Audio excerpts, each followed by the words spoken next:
بسم اللہ الرحمن الرحیم. عزیزان من، آج اگست 1984 کی 17 تاریخ ہے اور مسلسل درس کی بجائے جیسا کہ آپ نے اعلان میں سن لیا تھا، آج یوم آزادی کی تقریب کے سلسلے میں ایک خصوصی درس پیش کیا جائے گا. آزادی کا لفظ تو دنیا میں قریب اب ہر شخص کی زبان پر ہے، لیکن آزادی اور آزادی کے مفہوم میں اتنا فرق ہے جتنا بعض اوقات آزادی اور غلامی میں فرق ہوتا ہے. ہو سکتا ہے کہ ایک قوم اپنے آپ کو آزاد سمجھے لیکن در حقیقت وہ غلام کی غلام بھی ہو. ہندوستان میں آزادی کی تاریخ یوں کہیے کہ قریب 1920-21 سے جاری تھی. یہ گناہگار تو اس زمانے سے اس میں شامل تھا. اس آزادی سے ہندوؤں کی چلائی ہوئی وہ تاریخ تھی. آپ حیران ہوں گے یہ سن کے کہ ہندوؤں کی زبان میں آزادی کے لیے لفظ ہی کوئی نہیں. وہ بدیشی اور سودیشی جانتے تھے. ان کے نزدیک آزادی سے مفہوم تھا انگریزوں کو ہندوستان سے نکال کر ان کی جگہ اپنی حکومت قائم کی جائے، یعنی ہندوؤں کی حکومت قائم کی جائے.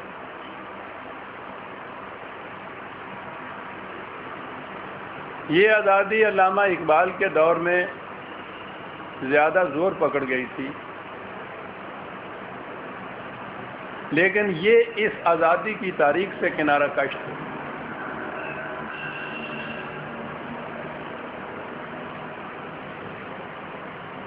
مولانا حسین احمد مدنی علیہ الرحمہ کی حضرت علامہ کے ساتھ جو بات ہوئی ہے وہ بڑی مشہور ہے. اس میں انہوں نے علامہ اقبال سے کہا تھا کہ جب آپ کا مقصد بھی انگریزوں کی غلامی سے نجات حاصل کرنا ہے اور اس آزادی سے بھی یہی مقصود ہے، تو آپ اس کا ساتھ کیوں نہیں دیتے؟ علامہ اقبال کی انگریزیت دشمنی کا تو یہ عالم تھا کہ آپ ان کے کلام کو دیکھیے، اس کا بیشتر حصہ افرنگ اور تہذیب افرنگ انہی کے خلاف ہے. وہ فریاد افرنگ اور دلاویزی افرنگ، عالم ہمہ ویرانہ سے چنگیزی افرنگ، سارا کلام ان کا اسی موضوع پہ بھرا پڑا ہے. تو ان سے کہا گیا کہ جب اس قدر دشمن ہے آپ فرنگ اور فرنگیت کے، انگریز اور انگریزیت کے، تو پھر اس تاریخ کا ساتھ کیوں نہیں دیتے؟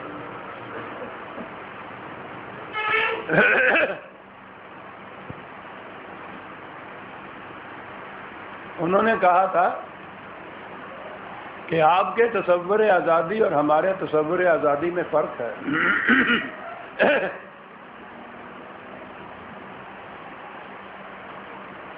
آپ اتنی ہی کوئی آزادی سمجھتے ہیں کہ انگریز جہاں سے چلا جائے اور آپ اپنی حکومت قائم کر لیں، لیکن ایک مسلمان کے نقطۂ نگاہ سے آزادی کا مفہوم کچھ اور ہے.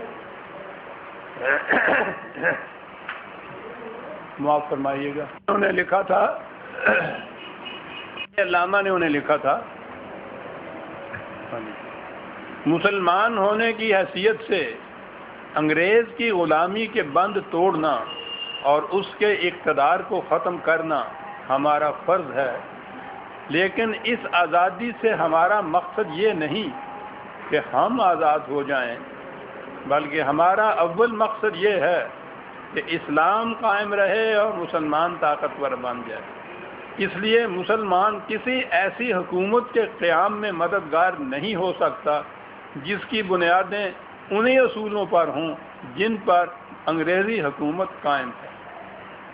ایک باطل کو مٹا کر دوسرے باطل کو قائم کرنا کے معنی دارت۔ ہم تو یہ چاہتے ہیں کہ ہندوستان کلیتاً نہیں تو ایک بڑی حد تک دارالاسلام بن جائے، لیکن اگر آزادی ہند کا نتیجہ یہ ہو کہ جیسا دارالکفر ہے ویسا ہی رہے یا اس سے بھی بدتر بن جائے، تو مسلمان ایسی آزادی وطن پر 1000 مرتبہ لعنت بھیجتا ہے۔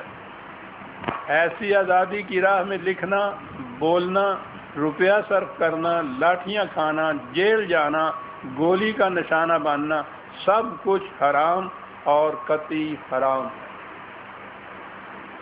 یہ تھا آزادی کا مفہوم مسلمانوں کے نزدیک، جس کی ترجمانی علامہ اقبال نے ان الفاظ میں کی کہ یہ دارالاسلام بن جائے، ہم نہیں بلکہ اسلام آزاد ہو جائے۔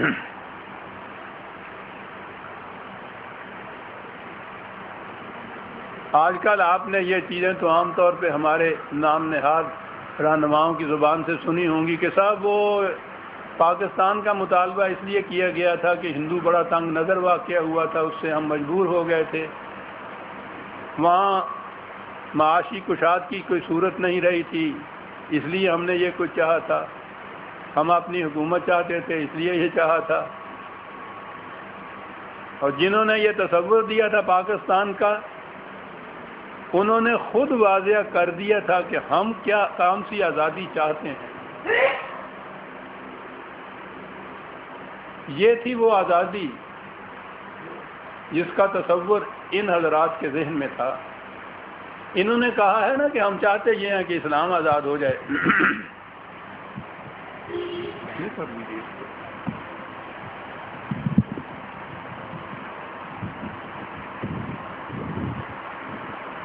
مولانا مدنی علیہ الرحمہ نے کہا اس کے جواب میں کہ آپ اسلام کی آزادی فرماتے ہیں نا، ہندو اس کی ضمانت دیتا ہے کہ یہاں اسلام آزاد ہوگا۔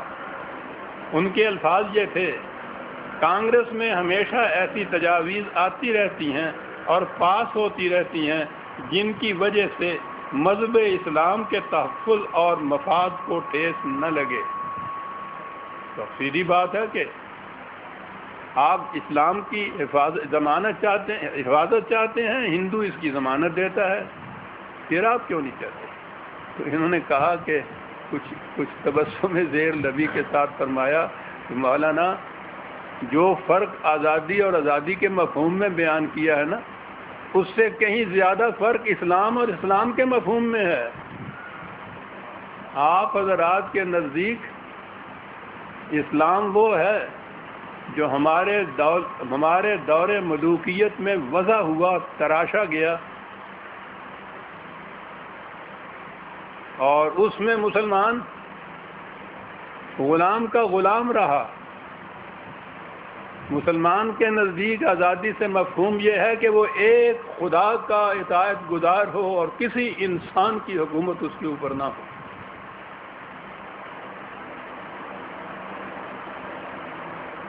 اور آپ جس اسلام کو اسلام کہہ رہے ہیں، اس میں سوائے اس کے کہ آپ کو چند اعتقادات، کچھ شخصی قوانین، ان کی آزادی ہو، اس سے آگے تو کوئی آزادی ان کو نہیں ملے گی۔ یہ فرق ہے آپ کے اسلام میں اور اس اسلام میں جس کی خاطر ہم آزادی چاہتے ہیں۔ اس موضوع پر بھی اقبال کے بہت سے اشعار آئیں گے۔ انہوں نے کہا تھا کہ انداز بیاں گرچہ بہت شوق نہیں ہے، مولانا مدنی کو مخاطب ہوا، انداز بیاں گرچہ بہت شوق نہیں ہے، شاید کہ تیرے دل میں اتر جائے میری بات، یا وسط افلاک میں تکبیر مسلسل، یا خاک کے آغوش میں تسبیح و مناجات۔ وہ مذہب مردان خود آگاہ ہو خدا مست، یہ مذہب ملا و جمادات و نباتات۔ اس کے لیے آپ چاہتے ہیں کہ ہم اس جہاد میں شریک ہوں؟ آپ جسے مذہب کی اسلام کی آزادی کہتے ہیں، وہ ان کا مشہور شعر کہ ملا کو جو ہے ہند میں سجدے کی اجازت، نادان سمجھتا ہے کہ اسلام ہے آزاد۔ کیا چیزیں یہ لوگ کہہ رہے ہیں. لیکن جس طرح مسلمان کو قرآن سے ہٹا دیا گیا ہے، اسی طرح سے اقبال کے یہ پیغام جو ہیں آپ دیکھیں گے کسی کی زبان پہ نظر نہیں آتے، اگرچہ اقبال کے دن نہیں سال بھی منائے جاتے ہیں. ملا کو جو ہے ہند میں سجدے کی اجازت، نادان سمجھتا ہے کہ اسلام ہے آزاد. علامہ اقبال نے اپنے خطبہ الہ آباد میں، جو حقیقت میں منشور ہے پاکستان کا، کہا یہ تھا کہ ہم اس قسم کی آزادی چاہتے ہیں اور ایسی مملکت اور نظام قائم کرنا چاہتے ہیں جس سے، یہ ان کے خطبے کا اقتباس ہے، جس سے اسلام کو اس امر کا موقع ملے گا کہ وہ ان اثرات سے آزاد ہو کر جو عربی ملوکیت کی وجہ سے اب تک اس پر قائم ہیں، اس جمود کو توڑ ڈالے جو اس کی تہذیب و تمدن، شریعت اور تعلیم پر صدیوں سے طاری ہے. اس سے نہ صرف ان کی صحیح معنوں میں تجدید ہو سکے گی بلکہ وہ زمانہ حال کی روح سے بھی قریب تر ہو جائیں گے. عربی ملوکیت نے اسلام پر جو ٹھپا لگا رکھا ہے، اس ٹھپے کو دوسری جگہ انہوں نے کہا تھا کھرچ کر الگ کر دینے سے صحیح اسلام جو ہے، صدر اول کا اسلام، قرآن کا اسلام، عہد محمد الرسول اللہ والذین معہ کا اسلام، وہ سامنے آئے گا. اس اسلام کی خاطر ہم یہ آزادی چاہتے ہیں. دوسرے مقام پہ انہوں نے یہ کہا تھا کہ اندری حالات ہمارے لیے کشادہ کار کی ایک ہی راہ ہے، اور وہ یہ کہ آئینہ اسلام پر غیر اسلامی زنگ کی جو سخت اور درست تہیں جم گئی ہیں اور جس کی وجہ سے اس کا حرکیاتی اور ارتقائی نظریہ یکسر جامد ہو کر رہ گیا ہے، انہیں کھرچ کر الگ کر دیا جائے اور حریت، سالمیت اور مساوات کی حقیقی اقدار کو از سر نو زندہ کر کے ان کی بنیادوں پر اپنے اخلاقی، عمرانی اور سیاسی نظام کی تشکیل جدید کی جائے جو حقیقی اسلام کی سادگی اور آفاقیت کا آئینہ دار ہو. یہ تھا وہ اسلام جس کی خاطر وہ اس خطہ زمین کو حاصل کرنا چاہتے تھے.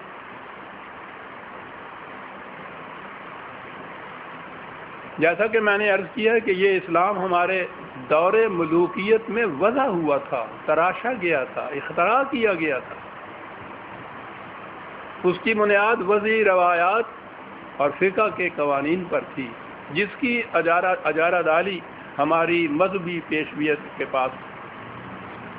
اقبال کے کلام میں افرنگ کے ساتھ ملا کے خلاف جو کچھ کہا گیا ہے وہ کسی خاص ملا کے خلاف نہیں ہے، بلکہ وہ اس اجارہ داری کے خلاف ہے جو انہوں نے عہد ملوکیت میں وضع کردہ اسلام پر قائم کر رکھی تھی. وہ اس سے آزادی حاصل کرنا چاہتے تھے. آپ دیکھیں گے اقبال کے کلام میں بھی ملا سے آزادی حاصل کرنا، اور اس کے بعد میں ابھی عرض کروں گا قائد اعظم نے بھی بار بار یہی کہا.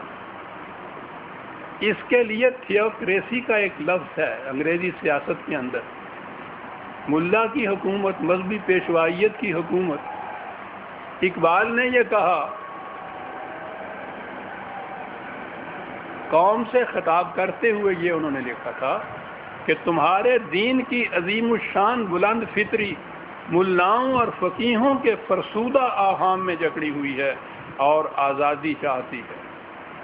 روحانی اعتبار سے ہم حالات و جذبات کے ایک قید خانے میں مقید ہیں جو صدیوں کی مدت میں ہم نے اپنے گرد خود تعمیر کر لیا ہے، اور ہم بوڑھوں کے لیے شرم کا مقام ہے کہ ہم نوجوانوں کو ان اقتصادی، سیاسی بلکہ مذہبی بحرانوں کا مقابلہ کرنے کے قابل نہ بنا سکے جو موجودہ زمانے میں آنے والے ہیں. ضرورت اس امر کی ہے کہ ساری قوم کی موجودہ ذہنیت کو یکسر تبدیل کر دیا جائے تاکہ وہ پھر نئی آرزوؤں، نئی تمناؤں اور نئے نصب العین کی امنگ کو محسوس کرنے لگ جائے. یہ تھی وہ جکڑ بندی، یہ تھی وہ زنجیریں، یہ تھے وہ قید خانے جن سے نجات حاصل کرنا چاہتے تھے. ملا کا تسلط، عہد ملوکیت کے اسلام کی اجارہ داری۔ وقت زیادہ تو نہیں ہے، ورنہ میں عرض کرتا کہ قائد اعظم نے بھی علیہ الرحمہ کس طرح سے اقبال کے پیش کردہ انہی اصولوں کو باصرار و تکرار پیش کیا۔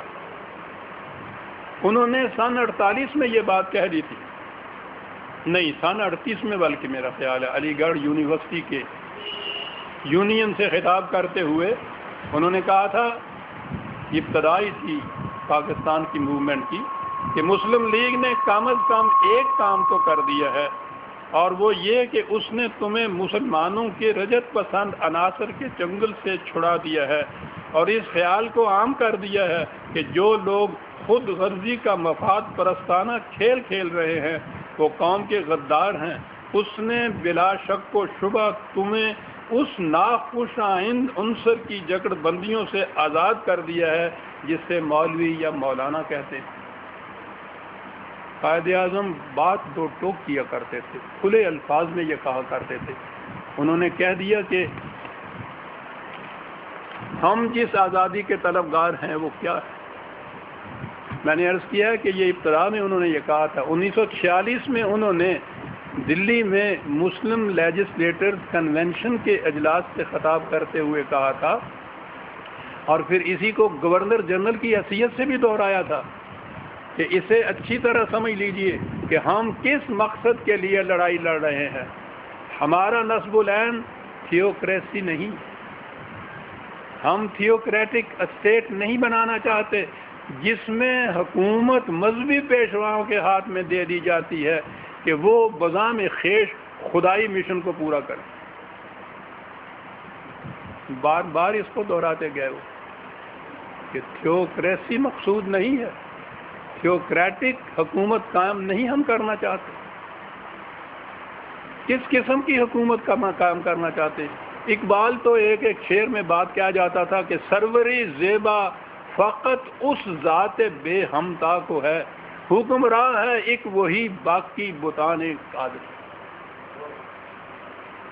بتان آزری، پتھروں کے تراشے ہوئے خدا۔ اللہ قائد اعظم نے اپنے انداز میں اس کو نہایت وضاحت سے بات کر دی، اور میں کہتا ہوں، اور پھر میں یہ عرض کروں گا کہ آپ نے اس تمام دوران میں، جبکہ قائد اعظم کے متعلق بھی اتنی تقاریب بنائی جاتی ہیں، اتنے جلسے کیے جاتے ہیں، اتنا کچھ پیش کیا جاتا ہے، یہ اقتباس جو میں پیش کر رہا ہوں وہ جو بار بار پیش کر کیا جاتا ہے طلوع اسلام میں، آپ نے کسی کی زبان سے نہ سنا ہوگا، اس لیے کہ یہ چیزیں اگر ان کی پیش کی کری جائے تو نہ اشخاص کے اقتدار کا اقتدار باقی رہتا ہے، نہ مذہبی پیشوائیت باقی رہتی ہے، نہ سرمایہ داروں کی سرمایہ داری باقی رہتی ہے۔ وہ کیسے پیش کر سکتے ہیں ان چیزوں کو؟ سنیے کہ انہوں نے کیا کہا تھا۔ 1941 کی بات، حیدرآباد دکن میں تشریف لے گئے، وہاں کے مسلمان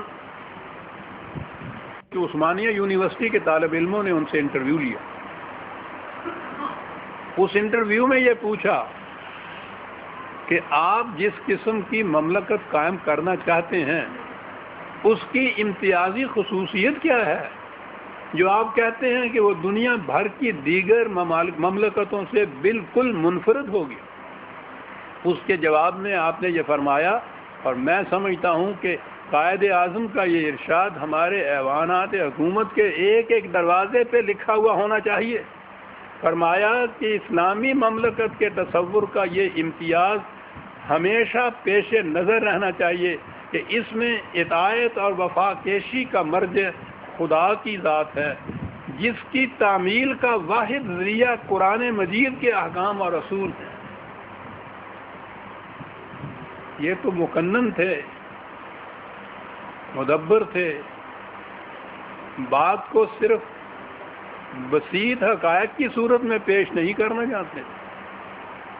خدا کی حکومت ہر ایک کی زبان پہ ہے، اور خدا نہ زمین پہ آئے، نہ کسی کے سامنے ہو، نہ کسی کو براہ راست کوئی حکم دے، تو حکومت اس کی کیسے؟ جیسی جی جائے حکومت قائم کیجیے اور کہیے کہ خدا نے ایسا فرمایا، چل بھی بات قائد اعظم تھے. آپ غور کیجئے کہ انہوں نے جب کہا کہ اس میں وفا کیشی اور عطایت کا مرجع خدا کی ذات ہے، اور اس کے فوری بعد کہا جس کی تعمیل کا واحد ذریعہ قرآن مجید کے احکام اور اصول ہیں. بات صاف ہوگی. حکمرانی کتاب اللہ کی ہوگی. خدا اپنی کتاب کے ذریعے سے اپنی حکومت قائم کرتا ہے. یہ تھے قائد اعظم. آپ یہ حضرات کہا کرتے ہیں کہ صاحب وہ مغرر پسند سوٹڈ بوٹڈ کرزن فیشن کا داڑھی مونڈا، وہ کیا جانے اسلام کیا ہے. یہ ہے اسلام جو وہ پیش کر رہا ہے. لائیے تو اس ایک فکرے کی مثال ان کے ہاں کے سارے لٹریچر کے اندر، جس کی عطایت کا واحد ذریعہ قرآن مجید کے احکام اور رسول. اسلام میں اصلاً نہ کسی بادشاہ کی عطایت ہے، نہ کسی پارلیمان کی، نہ کسی اور شخص یا ادارہ کی. قرآن کریم کے احکام ہی سیاست اور معاشرت میں ہماری آزادی اور پابندی کے حدود متعین کرتے ہیں. کیا بات ہے، بچ کرنے کو جی چاہتا ہے. اسلامی حکومت دوسرے الفاظ میں قرآنی اصول و احکام کی حکمرانی ہے، اور حکمرانی کے لیے آپ کو علاقہ اور مملکت کی ضرورت ہوتی ہے. خیال فرمایا آپ نے کہ کس طرح سے واضح کر دیا کہ پاکستان کے مطالبے سے ہمارا مقصد کیا تھا، یہاں کس قسم کی مملکت ہم کام کرنا چاہتے تھے. اور اس کے ساتھ ہی انہوں نے ایک وارننگ سرمایہ داروں کو بھی دے دی. کہا جاتا ہے کہ مسلم لیگ تو شاید یہ بڑے بڑے وڈیروں، ذمہ داروں، سرمایہ داروں، جاگیرداروں کی ایک جماعت تھی، انہیں کی زور سے یہ بن گئی. یہ سنیے، اس زمانے میں یہ 1943 کی کنونشن کا غالباً ذکر ہے، جو بڑی ضرورت تھی ان تمام کی تائید کی اور مدد کی. انہوں نے اس زمانے میں اپنے خطبہ صدارت میں کہا تھا کہ میں ذمہ داروں اور سرمایہ داروں کو بھی متنبہ کرنا چاہتا ہوں کہ وہ ایک ایسے فتنہ انگیز ابلیسی نظام کی روح سے جو انسان کو ایسا بدمست کر دیتا ہے کہ وہ کسی معقول بات کے سننے کے لیے آمادہ ہی نہیں ہوتا، عوام کے گاڑے پسینے کی کمائی پر رنگ رلیاں مناتے ہیں. عوام کی محنت کو غصب کر لینے کا جذبہ ان کے رگ و پے میں سرایت کر چکا ہے. میں اکثر دیہات میں گیا ہوں، وہاں میں نے دیکھا ہے کہ لاکھوں خدا کے بندے ہیں جنہیں ایک وقت بھی پیٹ بھر کر روٹی نہیں ملتی. کیا اسی کا نام تہذیب ہے؟ کیا یہی پاکستان کا مقصد ہے؟ اگر پاکستان سے یہی مقصود ہے تو میں ایسے پاکستان سے باز آیا. اگر ان سرمایہ داروں کے دماغ میں ہوش کی ذرا سی بھی رمق باقی ہے تو انہیں زمانے کے بدلتے ہوئے تقاضوں کے ساتھ چلنا ہوگا. اگر انہوں نے ایسا نہ کیا تو ان کا خدا حافظ، ہم ان کی کوئی مدد نہیں کر سکیں گے. جنہوں نے قائد اعظم کو سنا ہے انہیں پتا ہے کہ ان کا انداز ایسے وقت میں کیا ہوا کرتا تھا. اللہ سیدھی دل میں اتر جایا کرتی تھی، ان کا انداز بیان اس قسم کا ہوا کرتا تھا.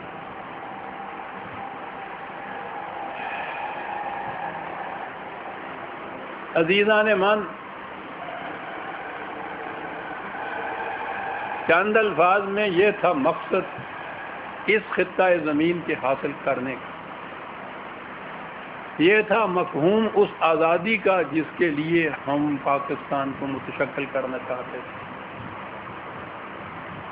اس میں کسی قسم کا ابہام نہیں ہے، کوئی الجھاؤ نہیں ہے، کوئی دو رخی بات نہیں ہے، صاف سیدھی بین خدا کی حکومت جس کا عملی طریقہ اس کی کتاب کی حکمرانی ہے. اب یہ چیز اس زمانے میں پھر بار بار درمیان میں تو میں آ جاتی ہے، لانا پڑتا ہے، بنتی نہیں ہے بادھا و ساغر کہے بغیر. میں چونکہ اس تاریخ کے اندر شامل تھا، میں تو 1930 کا پاکستانی ہوں.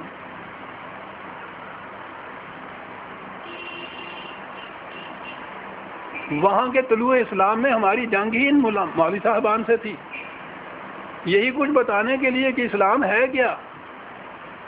وہاں یہ بات جو تھی اس انداز پہ میں لکھتا چلا آ رہا تھا کہ ہمارا منشور لا الہ الا اللہ ہے. اس کے دو حصے ہیں. پہلا حصہ لا کا ہے. سیاست میں، معاشرت میں، معیشت میں لا کے معنی ہوں گے کہ یہ غیر اسلامی چیز بھی چھوڑنی ہوگی، یہ بھی چھوڑنا ہوگا، یہ بھی چھوڑنا ہوگا، یہ بھی چھوڑنا ہوگا. یہ پہلے چھوڑنا ہوگا، یہ ترک کرنا ہوگا. یہ سارے نقوش اپنے ذہن سے دھونے پڑیں گے آپ کو. کوئی ان میں سے تصور باقی نہیں رہے گا. یہ کفر کے تصورات ہیں، یہ شرک کے تصورات ہیں. ان کو چھوڑنا پڑے گا. وہ کیا 3 ستون تھے جن کو وہاں چھوڑنے کا مطالبہ تھا. شخصی حکومت، کسی انسان کی یا انسانوں کے گروہ کی یا ہجوم کی یا جمہور کی حکومت، انسانوں کی حکومت کسی رنگ میں، کسی شکل میں، کسی معنی میں کیوں نہ ہو، اسے چھوڑنا پڑے گا، کیونکہ یہ شرک ہے. اللہ تعالیٰ کا فرمان ہے کہ حکومت صرف خدا کی ہے. لا یشرک فی حکمہ احدا. وہ کسی انسان کو اپنے حق حکومت میں شریک نہیں کرتا. پہلی چیز یہ تھی، انسانوں کی حکومت، خواہ وہ ملوکیت ہو، وہ آمریت ہو، یا مغرب کی جمہوریت ہو، ان سب کو چھوڑنا ہوگا. پہلی چیز لا کی یہ تھی. خدا اور بندے کے درمیان یہ جو ایک ذریعہ واسطہ حجاب بنا رکھا ہے، جسے پریسٹ ہوڈ کہتے ہیں، پیشوائیت کہتے ہیں، ملائیت کہتے ہیں، اس کو چھوڑنا ہو. نظام سرمایہ داری کے جس میں انسانوں اور انسانوں میں طبقات پیدا کیے جاتے ہیں، امیر اور غریب کے، ذلیل اور امیر کے، اس نظام کو چھوڑنا ہوگا.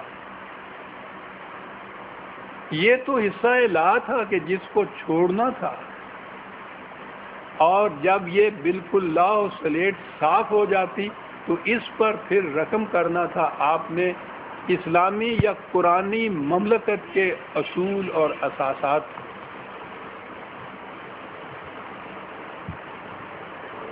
میں نے عرض کیا کہ ایک چیز تو اصول ہوتے ہیں، وہ الفاظ میں ہوتے ہیں، حروف میں ہوتے ہیں.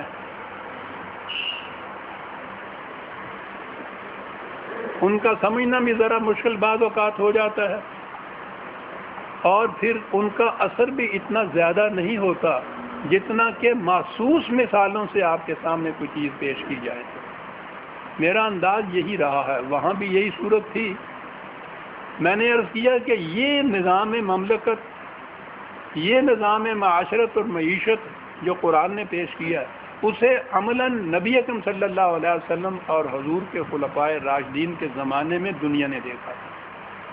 تو میرا انداز وہاں بھی یہی تھا کہ میں اس دور کی جتنی بھی اس قسم کی نمایاں مثالیں تھیں ان کو پیش کیا کرتا تھا. یہاں بھی میں گزشتہ 37 سال سے یہی کر رہا ہوں. اپنے درسوں میں بھی میرا انداز یہی ہے. میں آج بھی یہی انداز اختیار کروں گا. یہ حکومت، جیسا کہ میں نے عرض کیا، نبی اکرم صلی اللہ علیہ وسلم کے مقدس ہاتھوں سے اس کی بنیاد رکھی گئی. حضرت صدیق اکبر رضی اللہ تعالیٰ عنہ کے زمانے میں اس پر کچھ ردے رکھے گئے. ابھی حالات ایسے تھے کہ آپ کا یہ زمانہ جو تھا وہ تو اندرونی بغاوتیں جو تھیں ان کو فروغ کرنے میں زیادہ صرف ہوا. ایک مملکت کے لیے جس قسم کے نظام کی ضرورت ہے، اور وہ نظام مختلف گوشوں کا نظام ہے، معاشی ہے، معاشرتی ہے، سیاسی ہے. یہ حضرت عمر رضی اللہ تعالیٰ عنہ کے عہد میں جو مملکت قائم ہوئی تھی، اس میں یہ نظام جو تھے ہمارے سامنے محسوس شکل میں آتے ہیں. غنیمت ہے کہ جہاں ہماری تاریخ میں بہت کچھ یابس بھی ہے، غلط بھی ہے، خلاف اسلام بھی ہے، وہاں ایسے ایسے نقوش بھی وہاں مل جاتے ہیں جن سے نظر آتا ہے کہ یہ واقعی وہ اسلامی مملکت تھے جو قرآن قائم کرنا چاہتا ہے. آپ کی آج کی نشست میں بھی میں اسی دور کے حضرت فاروق اعظم رضی اللہ تعالیٰ عنہ کے زمانے کے چند نقوش آپ کی خدمت میں پیش کروں گا تاکہ یہ چیز محسوس طور پہ سامنے آ جائے کہ اسلامی مملکت کے خط و خال کیا ہوتے ہیں. سب سے پہلی چیز یہ تھی، پہلے جو انداز حکومت چلا آ رہا تھا اس کو ملوکیت کہا جاتا ہے. اصطلاح کے طور پر یہ جو نظام ہے اسلامی مملکت کا، اسے خلافت سے تعبیر کیا جاتا تھا۔ ایک دن حضرت عمر نے حضرت سلمان پارسی سے پوچھا، صحابہ کبار کے جہاں بھی نام آئے رضی اللہ تعالیٰ عنہ ان کے ساتھ آپ سمجھ لیجئے گا کہ میں نے عرض کر دیا، ان سے پوچھا کہ میں خلیفہ ہوں یا بادشاہ؟ انہوں نے کہا کہ اگر آپ نے مسلمانوں سے 1 درہم یا اس سے بھی کم وصول کیا اور اسے صحیح مقام پر صرف نہ کیا تو آپ بادشاہ ہیں، خلیفہ نہیں۔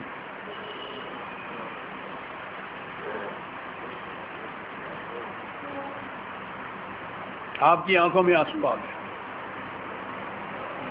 اسی قسم کے ایک اور سوال کے جواب میں ایک اور صحابی نے کہا کہ خلافت و شہنشاہیت میں فرق ہے، خلیفہ عوام کے جملہ حقوق کا محافظ ہوتا ہے، وہ ہر انسان کا حق حقدار کو دیتا ہے، وہ نہ ناجائز طور پر کسی سے کچھ لیتا ہے نہ ناجائز خرچ کرتا ہے۔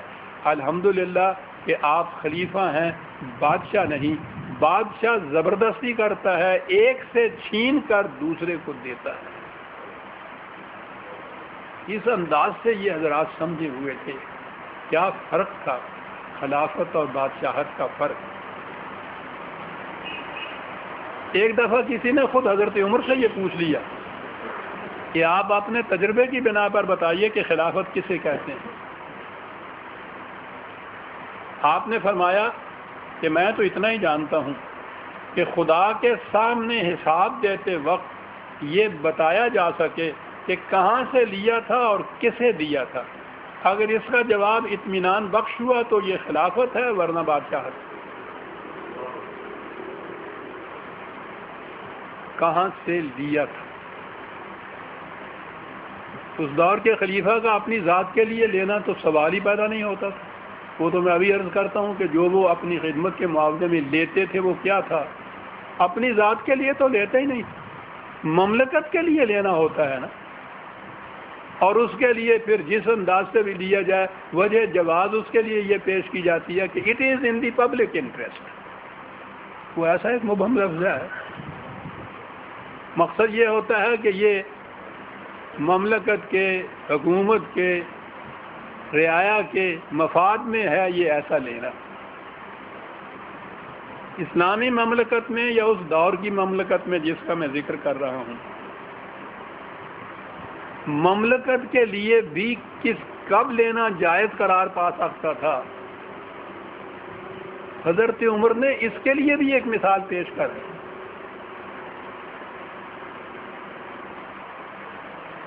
ایک نو آزاد شدہ غلام پہلی دفعہ آیا مملکت میں، وہ حکومت کے واجبات ادا کرنے کے لیے حضرت عمر کے پاس آیا۔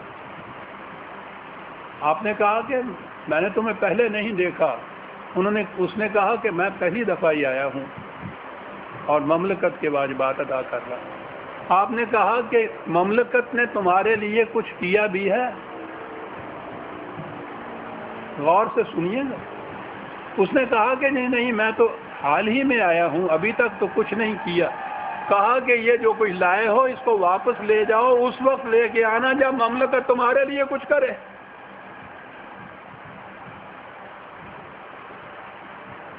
مملکت کے لیے بھی اس وقت لینا جائز قرار پائے گا جب مملکت ان کے لیے کچھ کرے۔ آج کی اصطلاح میں ایک ویلفیئر اسٹیٹ کا تصور دیا جاتا ہے، اس میں وہ کہا جاتا ہے کہ واقعی مملکت اپنی رعایا کے لیے، مفادی کے لیے بہت کچھ کرتی ہے۔ آپ غور کیجئے تو اس اصول کا تخم کی ریزی بھی حضرت عمر نے یہ کہی تھی کہ اس وقت مملکت کے لیے کچھ لانا جب مملکت پہلے تمہارے لیے کچھ کرے۔ اسے کہیں گے کہ مملکت کے لیے جائز طریق سے لیا۔ جہاں تک ناجائز طریق کا تعلق تھا، بیت المال کے خزانچی ایک دن جھاڑو دے رہے تھے تو کوڑے میں وہاں ایک پائی مل گئی، ان کو درہم کہتے تھے اس زمانے میں، وہ یہ پائی کہہ لیجئے، آج کے دور کی پیسہ کہہ لیجئے، ایک پائی حضرت عمر کے خاندان کا ایک بچہ پاس کھڑا تھا اتفاق سے،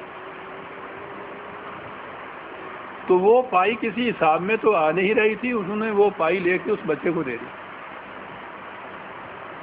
بچہ بھاگتا ہوا چلا گیا حضرت عمر کے پاس. خزانچی بیت المال بند کر کے گھر پہنچا ہی تھا کہ بلاوا آ گیا. امیر المومنین یاد فرماتے ہیں ان کے تو دل دھڑکنے لگ جاتے تھے نا حضرت عمر کے بلاوے پر. گئے تو حضرت عمر کے ہاتھ میں وہ پیسہ تھا. کہا کہ میرے بھائی یہ بتاؤ کہ میں نے تمہارے خلاف کیا کیا ہے جو تم نے میرے ساتھ یہ دشمنی کی.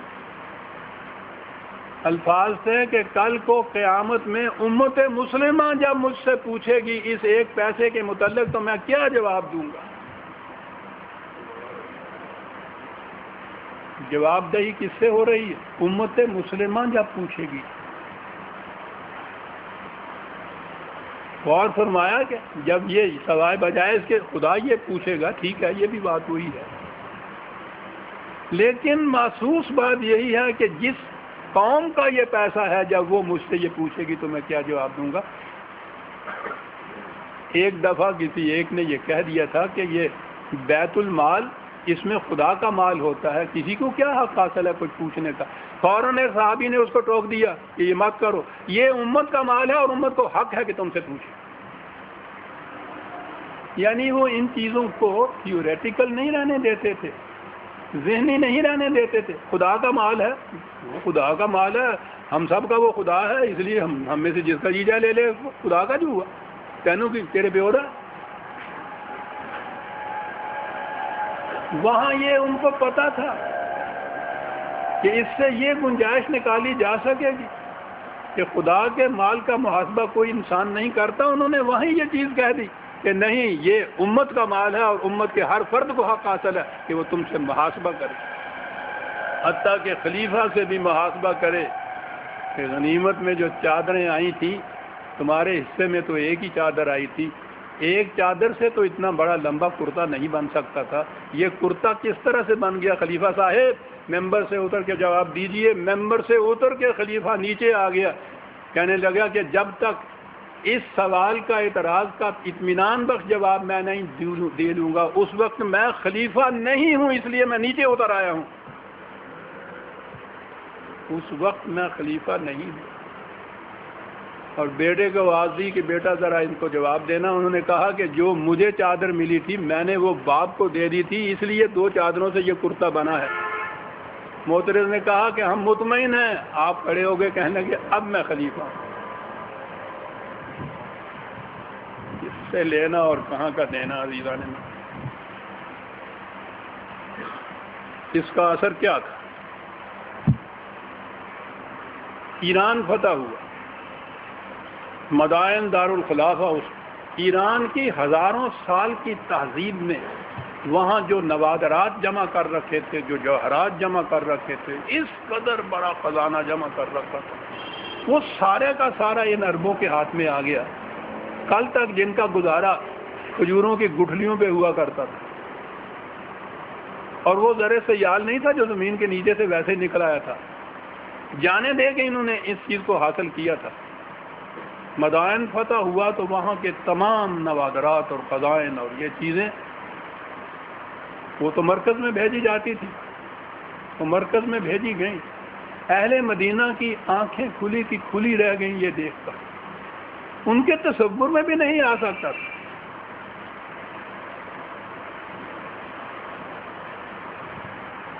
اس کے ساتھ ایک خط بھی تھا گورنر کا. اس نے کہا تھا خلیفۃ المسلمین کو، ان سے کہا تھا کہ آپ اس مال غنیمت کو دیکھ کر یقیناً متعجب ہوں گے، لیکن اس سے بھی زیادہ تعجب کی بات ایک اور ہے، اور وہ یہ ہے کہ یہ مال کسی ایک جگہ اکٹھا نہیں رکھا تھا، مملکت کے مختلف شہروں اور گوشوں میں بکھرا پڑا تھا. ہمارے سپاہی ان تمام علاقوں میں جو گئے تھے جہاں یہ مال پڑا تھا وہاں ان سپاہیوں کو دیکھنے والا کوئی نہیں تھا. انہوں نے یہ سارے کا سارا لا کے مرکز میں جمع کیا ہے. کسی سپاہی نے ایک سوئی بھی اس میں سے اپنے لیے نہیں رکھی. ان کی دیانت اور امانت کی یہ کیفیت. حضرت عمر کی آنکھوں میں آنسو آ گئے اور کہا کہ اس قسم کی امانت اور دیانت کی مثال اور کہاں سے مل سکے گی. حضرت علی رضی اللہ تعالیٰ عنہ پاس کھڑے تھے. کہا کہ عمر تمہیں پتہ ہے کہ یہ تمہارے سپاہی اس قدر دیانت دار اور امانت دار کیوں بن گئے ہیں؟ کہا فرمائیے. جواب سنیے حضرت علی کی شہادت حضرت عمر کے متعلق. فرمایا کہ چونکہ آپ کا دامن پاک ہے اس لیے آپ کی رعایا بھی پاک دامن ہے. اگر آپ کی نیت ٹھیک نہ ہوتی تو رعایا کی نیت میں بھی فرق آ جاتا, پھر یہ سپاہی ایسے امین نہ ہوتے. سربراہ مملکت کے کردار کا یہ اثر پڑتا ہے اس کے ہاں کی رعایا کے اوپر. ایک سوئی کسی نے نہیں اٹھائی. یہ تو پیسے کا معاملہ ہے. میں سمجھتا ہوں اس میں دیانت داری یہ تو نہیں میں کہوں گا کچھ مشکل نہیں, لیکن عام طور پر ہو سکتی ہے. ان سپاہیوں کا کردار اور وہ کس قدر نازک گوشے تھے جہاں تک یہ بات پہنچی ہوئی تھی. ضمناً مجھے وہ ایک واقعہ بھی یاد آ گیا. شہرت اور نام کی نمود یہ انسانی سیرت کا بڑا دکھتا ہوا پہلو ہے. بڑے بڑے امانت دار, دیانت دار, کیریکٹر والے, متقی, پرہیزگار ایسے نظر آئیں گے کہ ان راہ گزروں میں تو وہ آسانی سے گزر جائیں گے, لیکن بہرحال چیپ پاپولیرٹی جسے کہتے ہیں, مقبولیت عوامہ جسے کہتے ہیں, اس کے لیے جو کچھ کریں گے اس کو نہ کبھی وہ گناہ سمجھیں گے نہ کوئی اور ہی اس کو ناجائز سمجھے گا. لیکن یہ سپاہی, ان کا کردار اتنا بلند تھا اور ان کی نگاہ اتنی عمیق چلی جا رہی تھی. ایک واقعہ میرے سامنے آ رہا. ایک جنگ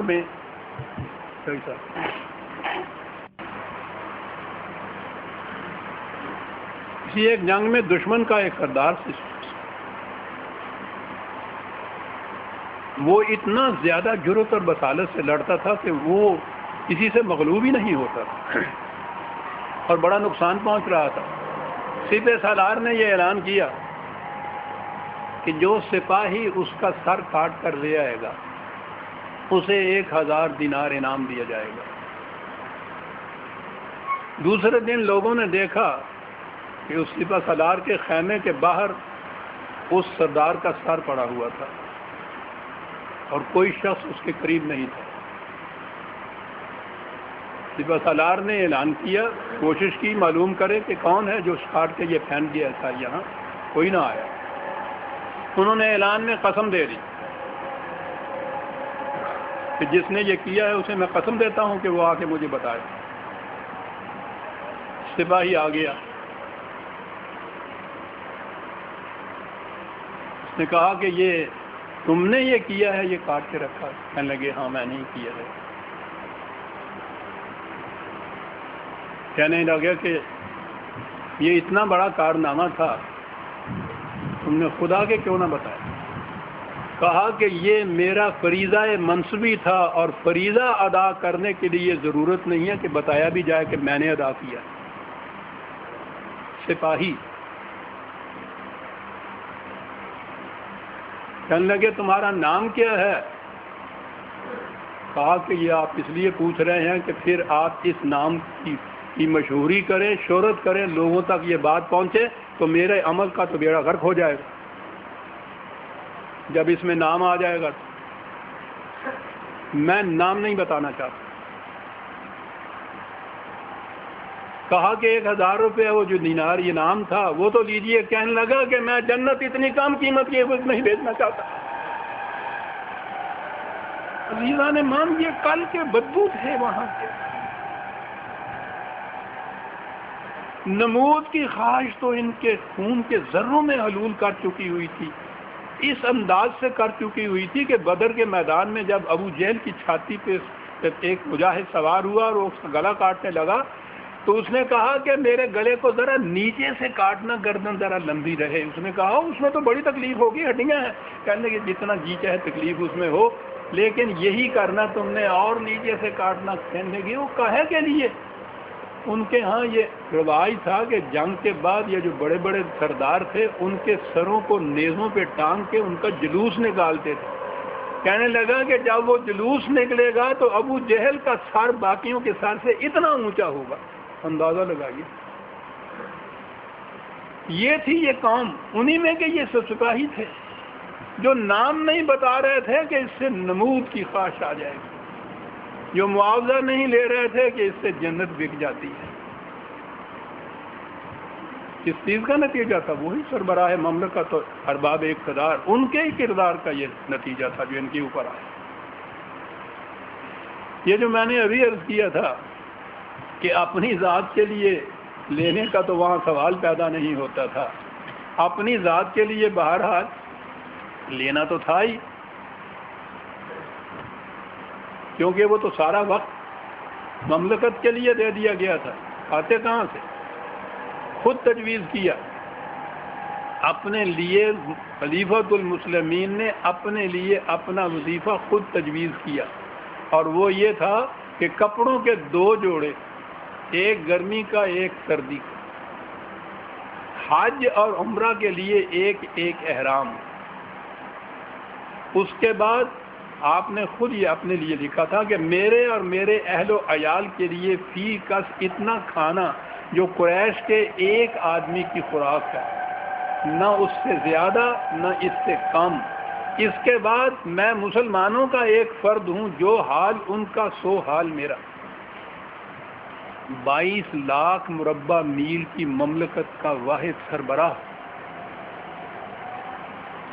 اور وہ اپنے لیے اپنی تمام خدمت کا صلہ یا معاوضہ یہ تجویز کرتا ہے اور یہ لیتا ہے.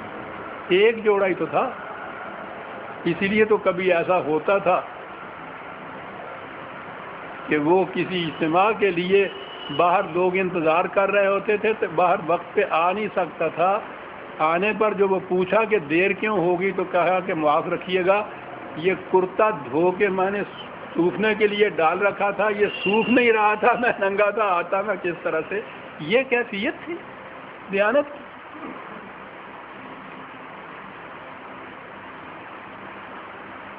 اب یہ جو ہے کھانا ایک وقت کا کہ ہاں گیہوں کی روٹی عیش کہلاتی تھی. آپ کو شاید معلوم ہوگا کہ گیہوں کے لیے لفظی عیش ہے وہاں. یہ عیش تھا، گیہوں جو کی روٹی کھایا کرتے تھے. وہ بھی مشکل ملتی تھی، کھجوروں کی گٹھلیاں پیس کے گزارا کر لیا کرتے تھے. ان کی تو حالت یہ تھی. ایک دفعہ کوفے کا گورنر آپ سے ملنے کے لیے آیا تو آپ اس کو ساتھ ہی گھر لے آئے، آ کے بیٹھ گئے.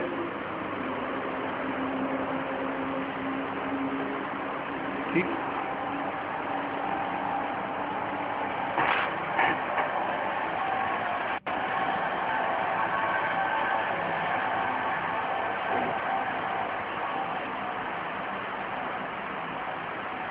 ٹھیک ہے. آج کی اصطلاح میں کہوں گا کہ وہیں باہر کمرے میں دسترخوان بچھ گیا، اندر سے تباہ آ گئے کھانے کے. کھانا آ گیا امیر المومنین کا، جو کی روٹی، زیتون کا تیل اور موٹا سا پسا ہوا نمک. اس عامل نے اور تو کچھ نہیں یہ کہا کہ آپ جو کی روٹی کیوں کھا رہے ہیں؟ اب تو مملکت میں باہر سے اتنا گیہوں آ سکتا ہے مدینے میں کہ آپ گیہوں کی روٹی کھائیں. آپ نے کہا کہ مجھے اس وقت تو اس کا یقین ہے کہ مملکت کے ہر فرد کو جو کی روٹی مل رہی ہے، تم یہ یقین دلا سکتے ہو مجھے کہ مملکت کے ہر فرد کو گیہوں کی روٹی مل رہی ہے؟ انہوں نے کہا کہ نہیں، یہ یقین تو نہیں دلا سکتا۔ تو کہا کہ عمر تو اس دن گیہوں کی روٹی کھا سکتا ہے جس دن اسے یقین ہو کہ مملکت کے ہر فرد کو گیہوں کی روٹی مل رہی ہے۔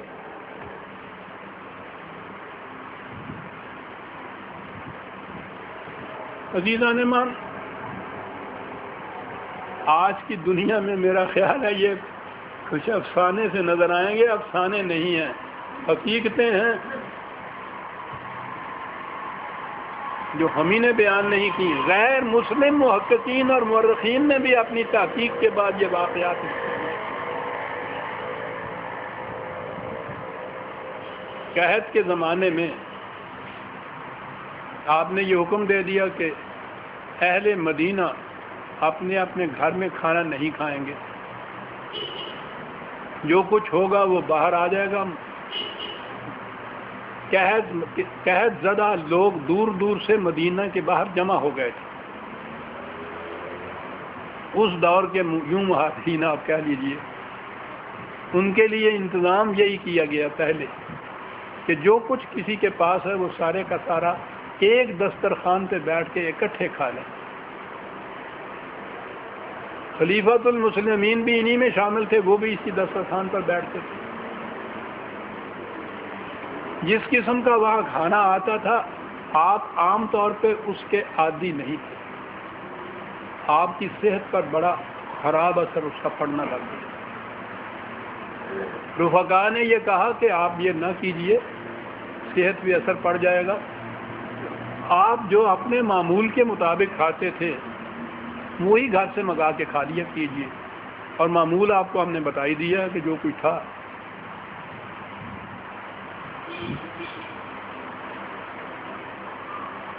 آپ نے کہا کہ یہ نہیں ہو سکتا۔ پوچھا گیا کہ یہ کیوں یہ نہیں؟ آپ نے یہ کہا کہ میں یہ غذا باقیوں کے ساتھ مل کر اس لیے کھاتا ہوں، یہ ان کے الفاظ اب آگے سنیے، اگر مجھ پر بھی وہ کچھ نہ گزرے جو عوام پر گزرتی ہے تو مجھے ان کی تکلیفوں اور پریشانیوں کا احساس کیسے ہو سکتا ہے؟ اور جب مجھے اس کا احساس نہیں ہوگا تو میں انہیں رفع کرنے کی فکر کیسے کر سکتا ہوں؟ اگر میں ان عوام کی سطح پہ اتر کے اپنی زندگی کا معمول نہ بناؤں تو مجھے یہ احساس کس طرح ہو سکے گا کہ عوام پہ گزرتی کیا ہے؟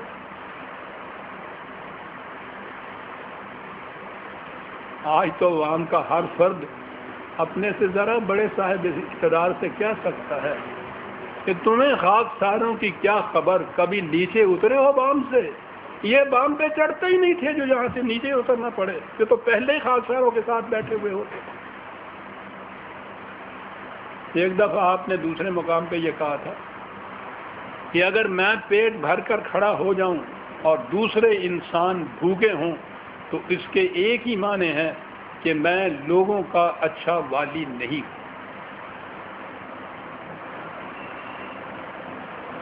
اب یہاں سے ہم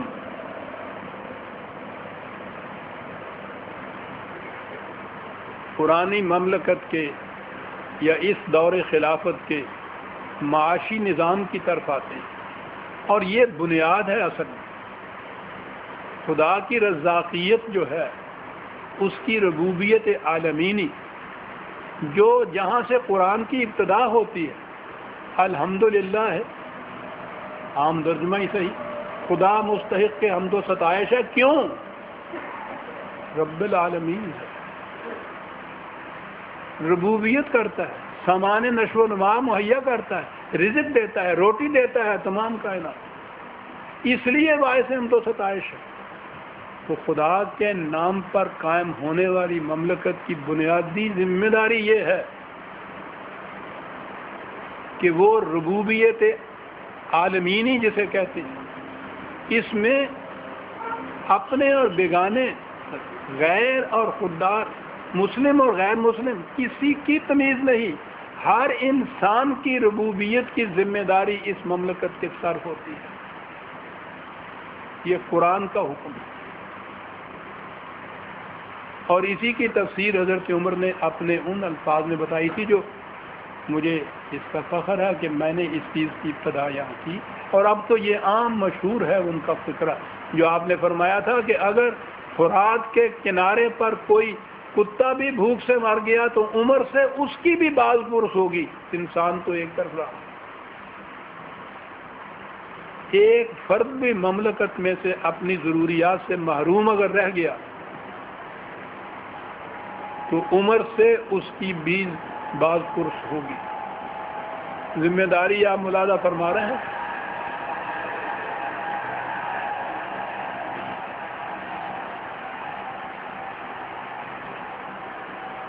خلیفہ اپنی اس ذمہ داری سے عہدہ برا ہونے کے لیے یا کم از کم اطمینان کرنے کے لیے کہ مملکت کا کوئی فرد بھوکا نہیں رہ گیا، دن بھر تو وہ امور مملکت میں سر کپاتا تھا، راتوں کی تنہائیوں میں پھر وہ باہر نکل جاتا تھا. شہر سے باہر آبادیاں اس زمانے کی خیموں میں ہی ہوتی تھی.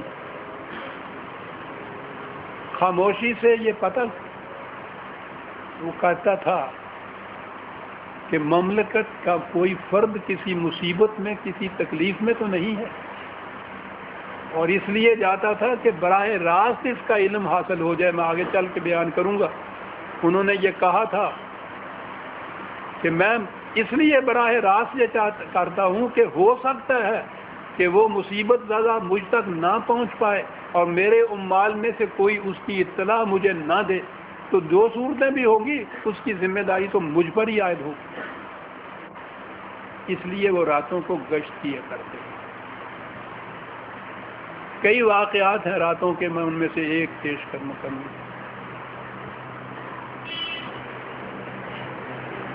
ایک خیمے میں ایک عورت بیٹھی تھی، چولہے پہ ہنڈیا چڑھا رکھی، پاس اس کے 2-3 بچے بیٹھے، وہ رو رہے تھے. آپ نے اس سے پوچھ لیا کہ خاتون یہ کیا ماجرا ہے؟ انہوں نے کہا کہ ان بچوں کو 3 وقت سے کچھ کھانے کو نہیں ملا، میں نے ہنڈیا میں خالی پانی چڑھا رکھا ہے کہ اس سے ان کا دل بہلا رہے، شاید یہ اس طرح روتے روتے سو جائیں. اب غور فرمائیے، 2 فکریں. امیر المومن، آپ نے ان سے کہا کہ تم نے امیر المومنین کو اس کی اطلاع دی ہے کہ یہ بچے 3 وقت کے فاقے میں ہیں؟ اب اس نے اس کا جو جواب دیا اس سے اندازہ لگائیے کہ اس زمانے کی عام بدو عورتیں بھی کس طرح سے جانتی تھیں کہ مملکت اور امیر المومنین کی ذمہ داری کیا ہے. اس نے کہا کہ جو شخص حاکم ہو کر رعایا کے حالات سے بے خبر ہے اس تک شکایت پہنچانے سے حاصل کیا ہے؟ کیا انقلاب پیدا کر دیا تھا ان لوگوں نے چند سالوں کے عرصے کے اندر. عرب جاہلیت کی پہلے تاریخ کو آپ دیکھیے، ان کی زندگی کو دیکھیے، اور اس کے بعد اس انقلاب کو دیکھیے. مردوں میں تو ایک طرف رہا، تو میں نے ابھی تو بدو سپاہیوں میں کہا، یہ عورتوں میں کیا چیز پیدا ہو گئی تھی جو حالات سے باخبر نہیں، اس تک شکایت پہنچانے سے فائدہ کیا؟ یہ تو شکست پندار ہو، یہ تو خیرات اور بھیک مانگنا ہوگا.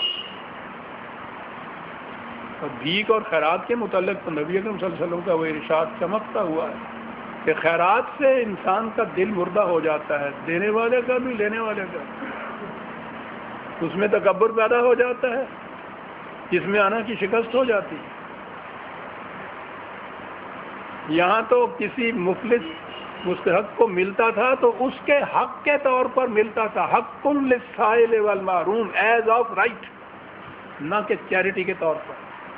بہرحال اس عورت نے یہ کہا، عمر کی آنکھوں میں آنسو آ گئے، فوراً بیت المال میں آئے، اپنا معاون خادم ساتھ تھا اسلم، آٹا لیا، گھی لیا، کھجوریں لی، جو اس زمانے میں روٹی کا سامان تھا، بوریوں میں باندھا. کہا کہ اسلم اسے میری پیٹھ پہ لاد دو. اس نے کہا کہ میں اٹھا کے لے چلتا ہوں. کہا کہ اسلم یہ خدا کی طرف سے عائد کردہ میرا مجھ پر فریضہ اور ذمہ داری ہے، یہ بوجھ میرا ہے۔ خدا نے فرمایا ہوا ہے کہ لا تزر وازرۃ وزر اخری، کوئی بوجھ اٹھانے والا دوسرے کا بوجھ نہیں اٹھائے گا، یہ بوجھ میں خود ہی اٹھا کے لے جاؤں گا، تم نہیں لے جا سکتے۔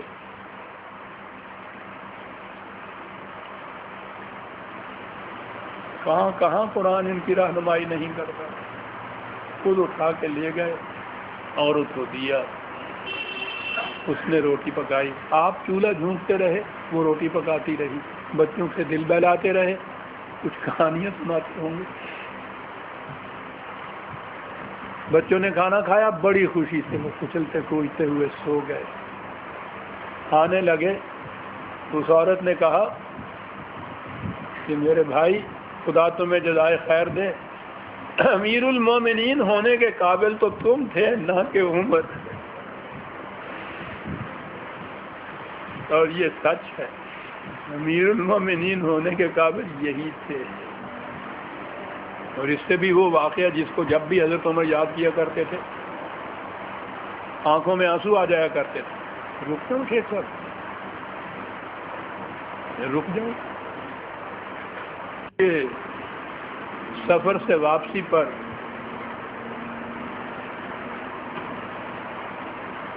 وہ ٹیپ درست کر رہے ہیں۔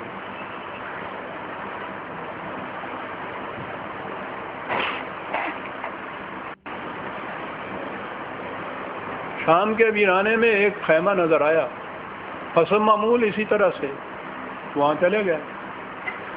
وہاں دیکھا تو ایک بڑھیا بیٹھی تھی تنہا۔ پوچھا کہ تمہیں عمر کے متعلق بھی کچھ پتہ ہے؟ اس نے کہا کہ سنا ہے کہ وہ شام سے چل پڑا ہے، اس سے زیادہ نہ مجھے اس کی بابت کچھ علم ہے نہ معلوم کرنے کی ضرورت۔ آپ نے اس سے پوچھا کہ ایسا کیوں ہے؟ اس نے کہا کہ جس نے آج تک یہ معلوم نہیں کیا کہ مجھ پر کیا گزر رہی ہے، میں اس کے حالات معلوم کر کے کیا کروں گی؟ آپ نے کہا کہ تم نے عمر تک اپنی حالت کی اطلاع پہنچائی تھی؟ اس کا جو جواب اس نے دیا غور سے سننے کے قابل۔ اس نے کہا کہ یہ میرا کام نہیں تھا، عمر کا کام تھا۔ کہا کہ عمر اتنے بڑے ملک میں ہر فرد کے حالات سے باخبر کیسے ہو سکتا ہے؟ گڑیا ہے، ویرانے میں بیٹھی ہوئی ہے، پتہ نہیں قرآن کی تعلیم کس قدر عام کر دی تھی رسول اللہ صلی اللہ علیہ وسلم نے اور ان صحابہ نے۔ اس نے کہا کہ اگر اس کو ہر فرد کے حالت کی خبر نہیں تو وہ خدائے خبیر کے نام کے اوپر مملکت کا سربراہ کیوں بن بیٹھا ہے؟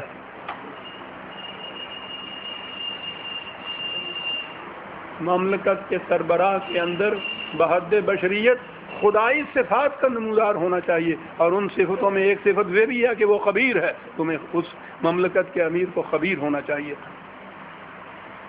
اور سوچ لیجئے کہ پھر باقی صفات جو ہیں کیا کیا نہیں ہونی چاہیے تھی مملکت کی۔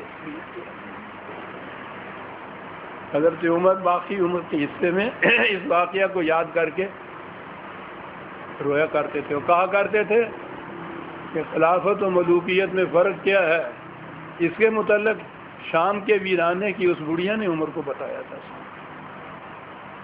اور عمر اس معیار پر کس طرح سے پورا اتر سکتا ہے۔ یہی انہوں نے کہا تھا کہ اب یہی ہوگا کہ عمر نے افاق کیا تو میں اب اگلے سال پوری مملکت کے شہروں میں ویرانوں میں چکر لگاؤں گا، براہ راست رعایا کے تمام حالات معلوم کروں گا۔ وہی بات کہ معلوم نہیں کہ وہ مجھ تک پہنچ سکتے ہیں یا نہیں، اور ان کے صحیح حالات مجھ تک پہنچ سکتے ہیں یا نہیں، میں براہ راست جا کر ان کی خبر کروں گا۔ اور اسی ضمن میں وہ ایک بات ہمارے سامنے آتی ہے جو بڑی اصولی بات ہے۔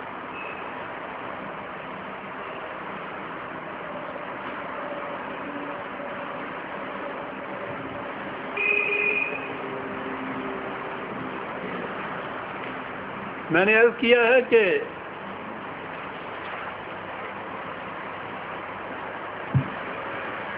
قرآن کریم کی روح سے تمام انسانوں کی جو اس علاقے میں محفوظ ضروریات زندگی کا بہم پہنچانا اس قرآنی مملکت کا فریضہ ہوتا ہے۔ قرآن کے معاشی نظام کے متعلق میں بہت کچھ لکھ چکا ہوں۔ میری کتاب نظام ربوبیت میں اس کی تفاصیل بھی موجود ہیں۔ وہ پورے کا پورا معاشی نظام کیا ہوگا، وہ تو نہ سرمایہ دارانہ نظام ہوگا، نہ روس کا کمیونزم یا سوشلزم کا نظام ہوگا، قرآن کا نظام ہے۔ بہرحال بنیادی خصوصیت یہ ہے کہ مملکت کے کسی فرد کی کوئی بنیادی ضرورت رکی نہیں رہے گی، اس کا پورا کرنا مملکت کے ذمے ہوگا۔ معلوم ایسا ہوتا ہے کہ جب تک مملکت کے تمام افراد کے وظائف مقرر نہیں ہو گئے تھے، انتظام غالباً یہ تھا کہ ہر شخص کے ذمے یہ تھا کہ اس کے جتنے ملازم ہیں وہ ان کی ضروریات کو پورا کریں۔ ایک صحابی تھے حضرت حاتم ابن ابی بلتع، یہ واقعہ بڑا مشہور ہے اور بڑا ہی اہم ہے نظامی معاش میں۔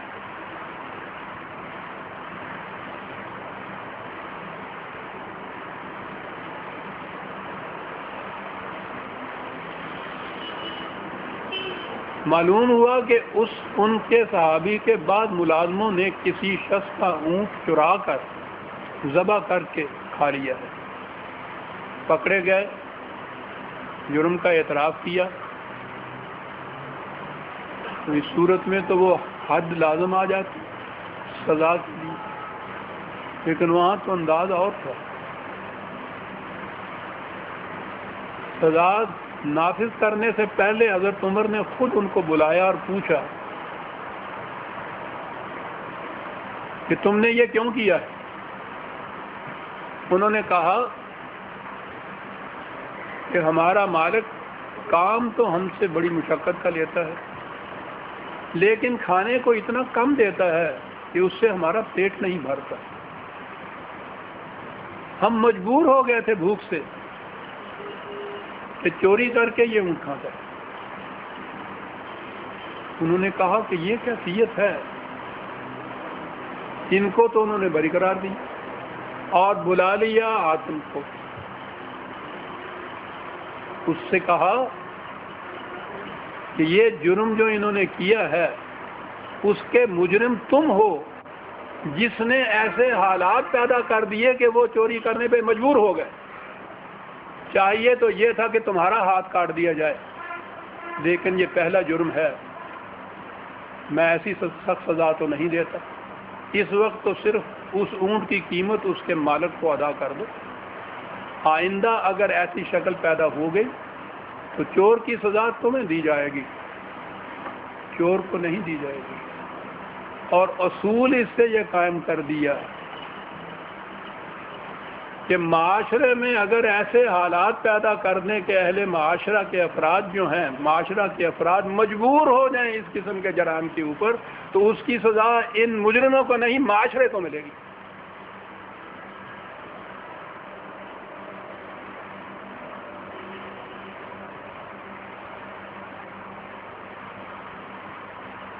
یہ اسلامی سزاؤں کو بعض اوقات عام طور پہ غیر مسلم دانشور بڑی سنگین اور سخت اور درست قرار دیا کرتے ہیں، انہیں یہ بتانے والا نہیں کوئی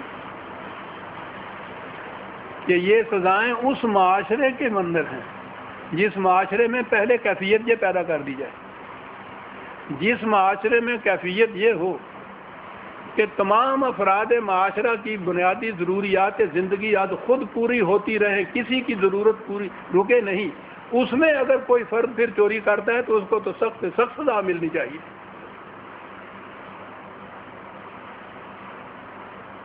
قرآن کے معاشی نظام اور معاشرتی نظام میں بڑا چولی اور دامن کا ساتھ ہے۔ معاشرہ کس قسم کا ہے جس کے اندر آپ قوانین نافذ کرنا چاہتے ہیں؟ اصول یہ قائم کیا کہ جرائم کو ختم کرنے کا طریقہ یہ ہے کہ معاشرہ ایسا پیدا کرو جس کے اندر ان جرائم کی ضرورت نہ پڑے کسی مجرم کو۔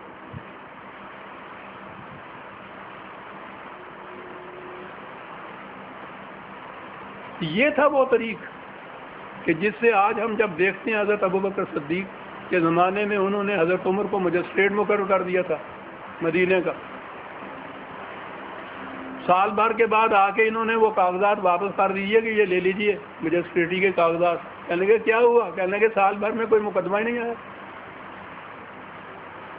مقدمہ آتا کس طرح سے؟ معاشرہ اس قسم کا قائم کر دیا گیا تھا۔ یہ تھی مملکت جو اپنے آپ کو اسلامی و قرآنی کہتی تھی۔ اور پھر اس کے ساتھ ہی یہ بھی تھی کہ جو کچھ دیا جاتا تھا ان لوگوں کو، میں نے جیسا عرض کیا ہے وہ خیرات کے طور پر نہیں تھا، یہ ان کا حق تھا جسے وہ جیسے میں نے عرض کیا ایز آف رائٹ طلب کرتے تھے۔ حق معلوم للسائل والمحروم، حق اور حق بھی ایسا جو معلوم ہو ہر ایک کو، ہر ضرورت مند کو معلوم ہو، اس طرح سے وہ لیتے تھے۔ تکریم انسانیت، میں دوسری بات یہ عرض کروں، اسلامی مملکت کا ایک فریضہ ربوبیت عالمینی، تمام افراد کی ضروریات زندگی کا پورا کرنا، اور دوسرا فریضہ اس کا تکریم انسانیت۔ قرآن نے اس پہ بڑا زور دیا ہے، اس نے کہا ہے وَلَقَدْ كَرَّمْنَا بَنِي آدم، ہر انسانی بچہ ہونے کی جہت سے یکساں واجب التکریم ہے، ایکول رسپیکٹ کا مالک ہے۔ کسی انسان کی تذلیل اگر کر دی جائے تو سنگین جرم ہے قرآن کریم کی روح سے اس مملکت اور اس معاشرے کا۔ اسے یہ حضرات اس عمدگی سے سمجھے ہوئے تھے کہ ہمس کے ایک گورنر حضرت غالباً عمیر بن سعد تھا ان کا نام، انہوں نے کسی وقت غصے میں آ کے ایک ذمی کو، غیر مسلم محکوم ذمی یوں سمجھ لیجئے نا،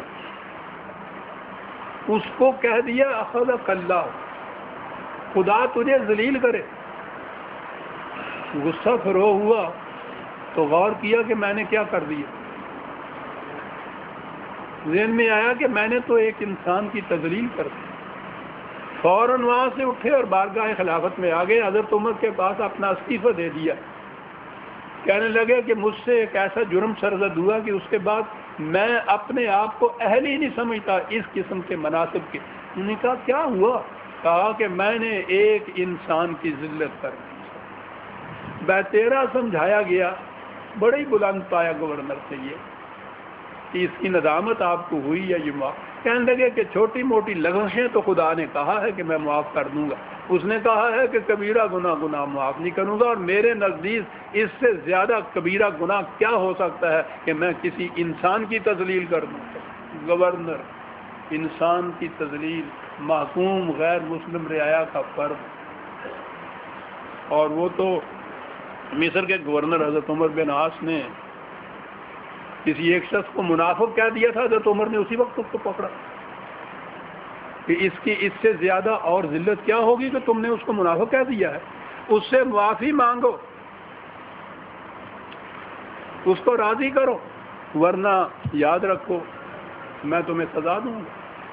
تکریم انسانیت، ربوبیت عالمینی، یہ دو ستون ہیں جن کے اوپر اسلامی مملکت قائم ہوتی ہے۔ عزیزان میں ہر فرد بطور استحقاق کے اپنی ضروریات کو لے سکتا ہے، اور ہر فرد کی عزت یکساں ہو سکتی ہے ایک انسان ہونے کی حیثیت۔ سوال یہ پیدا ہوتا ہے کہ یہ اس قسم کے کردار، بلندی کردار کی، سیرت کی پاکیزگی، یہ ذہنیت میں تغیر، یہ کس طرح سے پیدا ہو گیا تھا؟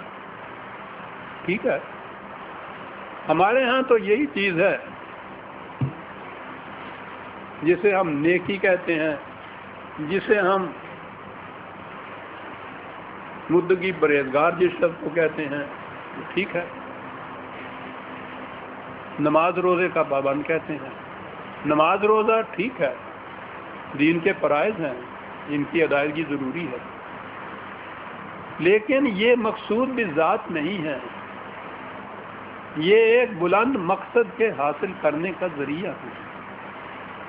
وہ جو ایک مثال میں دیا کرتا ہوں، پتہ نہیں کس کی ہے، ایک بڑھائی کو آپ روزانہ اجرت کے اوپر کام دیتے ہیں، وہ صبح آتا ہے، آنے سے پہلے آپ نے دیکھا ہوگا بڑھائی کو، وہ تھیلے سے آپ نے وہ کٹوری، وہ سندھی وہ نکالتا ہے، اتنی سی اس کے پاس وہ پتھر کی تیلی ہوتی ہے، اس پہ ان کو وہ رگڑتا ہے، پہلے صاف کرتا ہے، پھر گھنٹے 2 گھنٹے کے بعد پھر ضرورت پڑتی ہے تو پھر اس کو صاف کرتا ہے۔ یہ کاہے کے لیے اس کو تیز کرتا ہے؟ تاکہ آپ کا وہ دروازہ بنا دے جس کے لیے آپ نے اس کو یہ اجرت دی ہے، اس کے لیے تیز کرتا ہے۔ اگر وہ سارا دن ان رندوں کو اس تیز کرتا رہے اور دروازہ بنا ہی نہیں تو آپ شام کو اسے پیسے دے دیں گے؟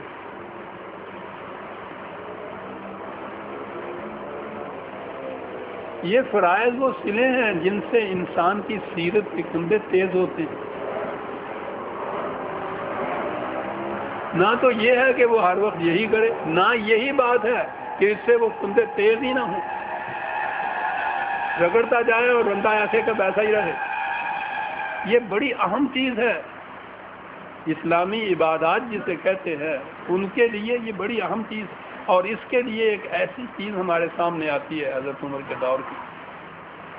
میں نے عرض کیا کہ اس دور کی ان کے یہ جو حضرات تھے، ان کی سیرت و کردار اور ان کی تاریخ صحیح سامنے آ جائے تو ساری اسلامی مملکت کے مفہوم سامنے آ جاتا ہے، قرآن سمجھ میں آ جاتا ہے۔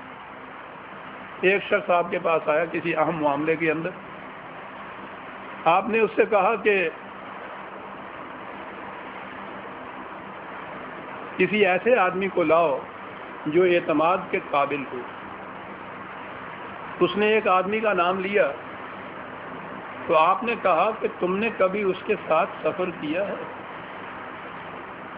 اس نے کہا کہ نہیں، میں نے سفر تو کبھی نہیں کیا۔ کہا کہ کبھی تم اس کے ہمسایہ رہے ہو؟ اس نے کہا کہ جی نہیں، ایسا بھی اتفاق نہیں ہوا۔ کہا کبھی اس کے ساتھ کوئی معاملہ کاروباری کیا ہے؟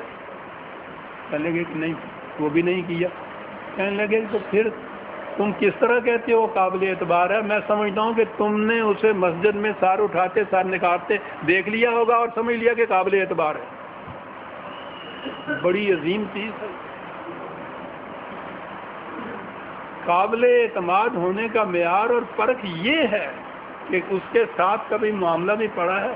انسان کا انسان کے ساتھ جو معاملہ پڑتا ہے اس میں جو پاکیزگی ایک کردار بتاتا ہے، وہ ہے شخص جس کا اس کا خدا کا معاملہ صحیح ہوتا ہے۔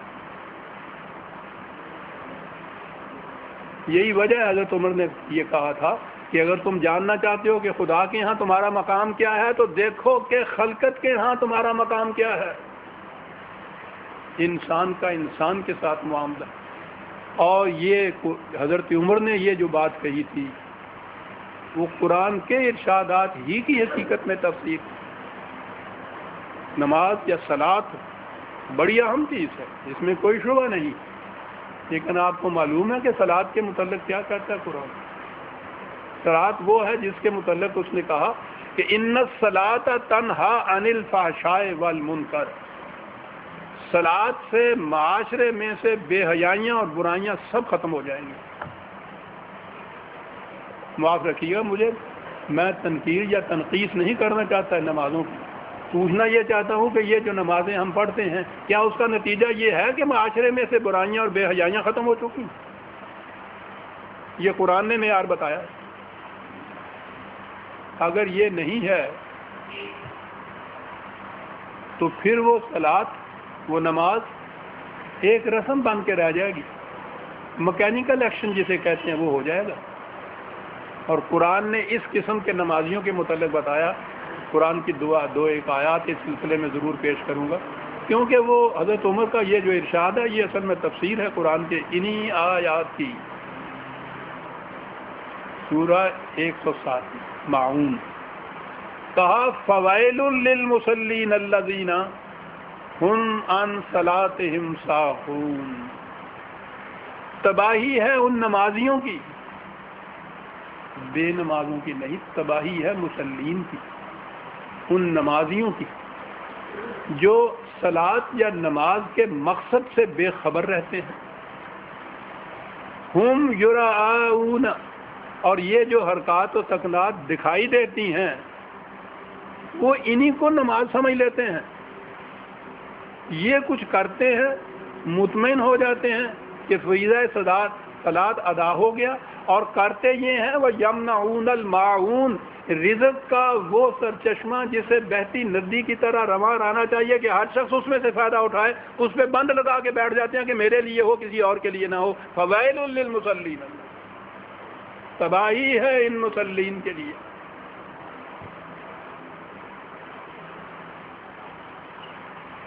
قرآن ہے عزیزان من.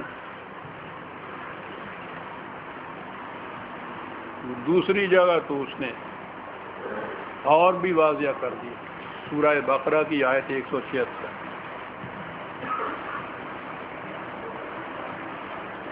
لیس البر ان تولوا وجوہکم قبل المشرق والمغرب. نیکی یہ نہیں ہے کہ تم اپنا منہ مشرق کی طرف کرتے ہو یا مغرب کی طرف کرتے ہو. وَلَٰكِنَّ الْبِرَّ، اب بتاتے ہیں کہ نیکی کیا ہے. پہلی چیز تو یہ ہے کہ یہ ایمان کے معنی ہوتا ہے ذہنیت کا بدل جانا، قلب و نگاہ کا بدل جانا، ایک اصول کو سامنے رکھنا. ایمان ہے من آمن باللہ والیوم الآخر والملائکۃ والکتاب والنبیین. یہ تو ایمان کے اجزاء ہوئے. پہلی چیز یہ ہے. اور اس کے بعد نیکی کیا ہے؟ وہاں یہ تھا نا کہ جو رزق کے سرچشموں پہ بند لگا کے ان کو اپنے لیے مخصوص کر لیتے ہیں، ان نمازیوں کی تباہی. یہاں کہا کہ نیکی یہ نہیں ہے کہ تم مشرق کی طرف منہ کرتے ہو یا مغرب کی طرف. نیکی یہ ہے وَآتَ الْمَالَ عَلَىٰ حُبِّهِ ذَوِي الْقُرْبَىٰ وَالْيَتَامَىٰ وَالْمَسَاكِينَ وَابْنِ السَّبِيلِ وَالسَّائِلِينَ وَفِي الرِّقَابِ. اور مال کی محبت کے باوجود اسے ان تمام کی ضروریات کے لیے کھلا رکھتے ہیں. اور اس میں تمام کیٹیگریز آ جاتی ہیں معاشرے میں، ضرورت مندوں کی آ جاتی ہیں. جو تمہارے گرد و پیش ہیں وہاں سے بات شروع کرو. والیتامہ، جو معاشرے میں تنہا رہ جائیں ان کے لیے، جن کا چلتا ہوا کاروبار رک جائے ان کے لیے. مسافر بھی تو تمہارے ملک میں سے گزرے، اگر اس پہ بھی کوئی آفت آ پڑی یا ضرورت پڑ گئی ہے تو اس کے لیے، محتاجوں کے لیے، ضرورت مندوں کے لیے.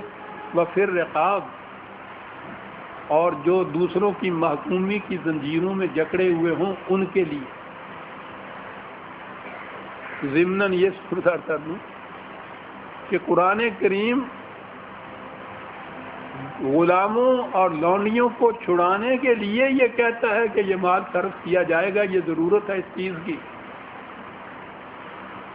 یہ ہے قرآن کا اسلام، عہد رسالت مآب اور عہد صحابہ کا اسلام اور دور ملوکیت کا اسلام، جس کے اندر ایک ایک خلیفہ کے محل میں 3,000 لونڈیاں ہوا کرتی تھیں. آج بھی یہ بحث ہو رہی ہے کہ اسلام میں غلاموں اور لونڈیوں کی اجازت ہے، رکھی جا سکتی ہے. پہلے جب یہاں پارلیمنٹ تھی، آخری اس پارلیمنٹ میں ایک مولانا صاحب نے یہ کہا تھا کہ غلامی کو بند کرنے کا، یہ UN جو ہے اقوام متحدہ، اس کے چارٹر میں یہ بات ہے کہ حقوق جو ہے انسانیت کے بنیادی، اس میں یہ ہے کہ کسی کو غلام یا لونڈی نہیں بنایا جا سکتا. تو اس چارٹر کے اوپر پاکستان کی مملکت نے بھی دستخط کیے ہوئے تھے. اس پہ یہ یہاں احتجاج ہوا تھا کہ یہ بات، اس پہ دستخط کرنا جو ہے خلاف اسلام ہے. اسلام ممانعت نہیں کرتا غلاموں اور لونڈیوں کی. اور پارلیمنٹ میں انہوں نے یہ کہا تھا کہ کم از کم ایک لانڈی رکھنے کی تو اجازت دے دی جائے. آج آپ غور فرماتے ہیں کہ کس اسلام سے پیچھا چھڑانے کے لیے پاکستان حاصل کیا گیا تھا. یہ ہے وہ صلاۃ جس کے متعلق قرآن کہتا ہے، اور یہی تھی وہ صلاۃ جس کے متعلق حضرت عمر نے یہ بات کہی. کہ اصل بات یہ ہے کہ انسان کا انسان سے جو معاملہ پڑتا ہے اس میں پرکھو کہ وہ کیسا ہے. یہ مت دیکھو صرف کہ وہ نماز اور روزے کا پابند ہے، وہ بھی ضروری ہے. پھر میں عرض کر دوں وہ اس لیے ضروری ہے کہ وہ انسان کے کردار کو اس قدر جلا بخش دیتی ہیں یہ چیزیں جتنی ہیں. اگر وہ یہ نہیں کرتی تو وہ صلاۃ ہے جس کے لیے کہا کہ تباہی ہے ان مسلمین کے لیے، جس کے لیے کہا کہ لیس البر ان تقوموا الليل، کہ مشرق و مغرب کی طرف منہ کر لو اور سمجھ لو کہ ہم نے فریضہ صلاۃ ادا کر دیا. یہ نہیں ہے. تمہارے کردار میں، تمہاری سیرت میں اگر یہ تبدیلی پیدا نہیں ہوتی، معاشرہ سے اگر برائیاں اور بے حیائیاں ختم نہیں کی ہوتی تو صلاۃ نہیں ہے، وہ نماز نہیں ہے. حضرت عمر نے یہ ایک واقعہ سے یہ بات بتا دی. عزیزاں نے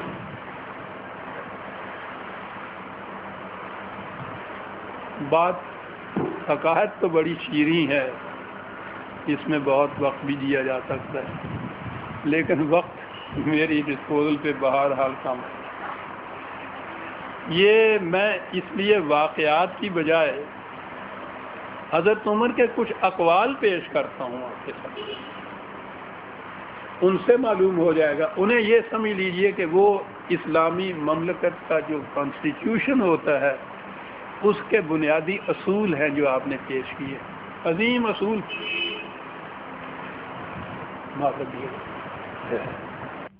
کہا کہ جب حاکم بگڑ جاتا ہے تو رعایا بھی بگڑ جاتی ہے. سب سے بدبخت حاکم وہ ہے جس کے سبب رعایا بگڑ جائے. فرمایا کہ اگر تم یہ جاننا چاہتے ہو کہ اللہ کے ہاں تمہارا کیا مقام ہے تو یہ دیکھو کہ خدا کی مخلوق تمہیں کیا سمجھتی ہے.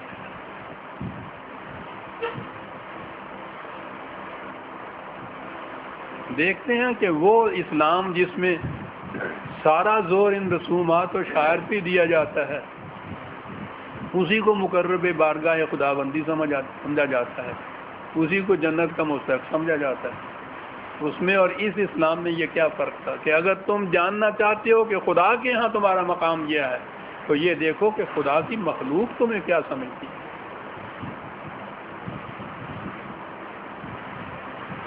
کہا کہ حکومت کے منصب کے لیے ایسا شخص سب سے زیادہ معذور ہے کہ جب وہ اس منصب پر فائز نہ ہو تو قوم کا سردار نظر آئے، اور جب اس پر فائز ہو تو انہی میں کا ایک فرد معلوم.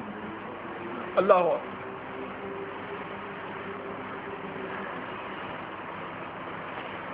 ایک گورنر کو لکھا کہ تم اپنی رعایا کے لیے ایسے بن جاؤ کہ اگر تم رعیت ہوتے تو چاہتے کہ ہمارا امیر ایسا ہونا چاہیے.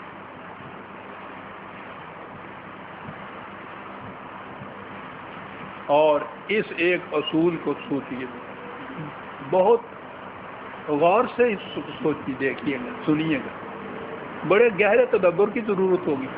اور اتنا بڑا اصول ہے کہ اگر اس پہ قائم ہو جائیں مملکتیں تو آپ دیکھیے کتنی برائیاں دور ہو جائیں.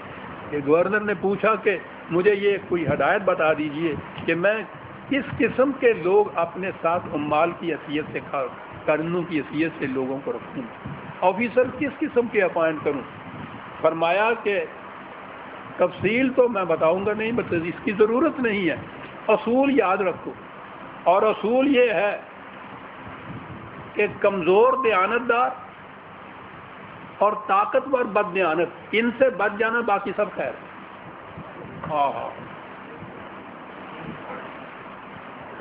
یعنی ہمارے ہاں صرف دیانتداری کی جائے گی کہ دیانتدار کو رکھیں.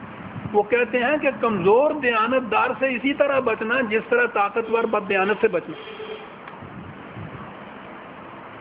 نہ مجھ سے پوچھئے نہ اس قول سے پوچھئے، اپنی زندگی کے حالات کو دیکھیے کہ کمزور دیانتدار کتنا نقصان پہنچاتا ہے.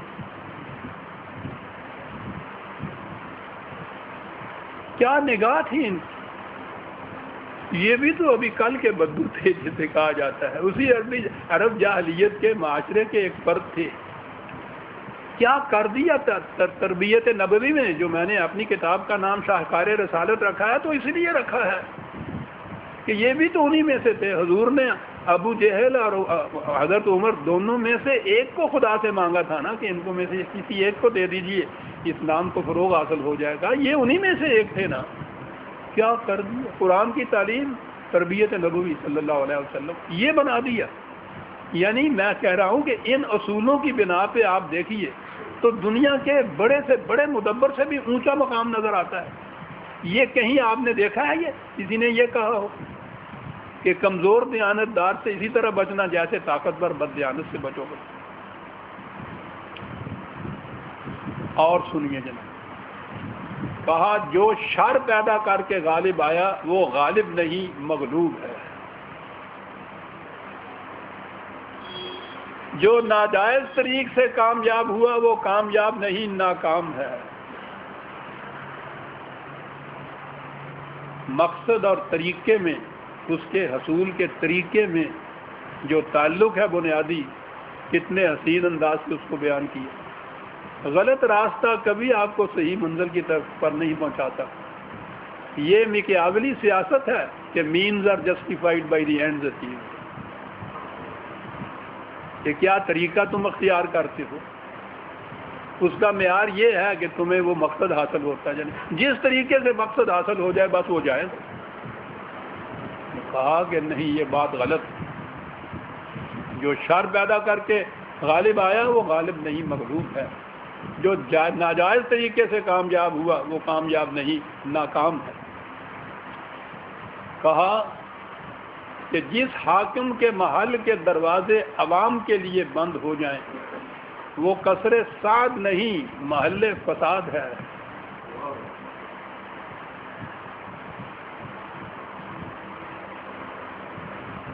اور ایک بات میں تو کہتا ہوں کہ میں تو جب ان چیزوں پہ غور کرتا ہوں وہی آ جاتا ہے مجھے.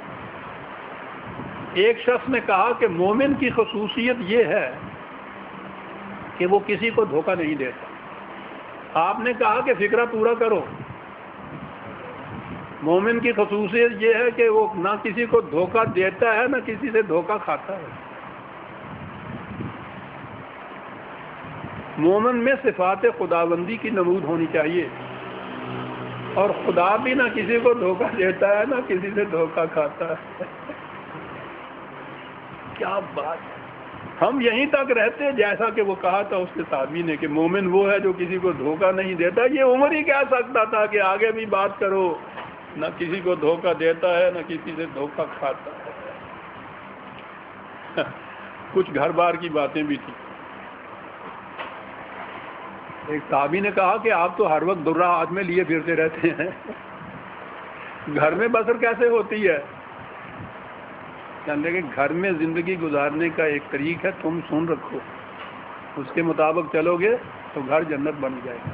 سنیے کیا کہا. کہا اپنے گھر میں بچوں کی طرح رہو. آدمی اس وقت بنو جب ان بچوں کی ضرورت پوری کرنے کا وقت آئے. آہا, بن جائے گا گھر جنت یا نہیں. گھر میں بچوں کی طرح رہو. آدمی اس وقت بنو جب ان کی ضرورت پوری کرنے کا کوئی وقت آ جائے.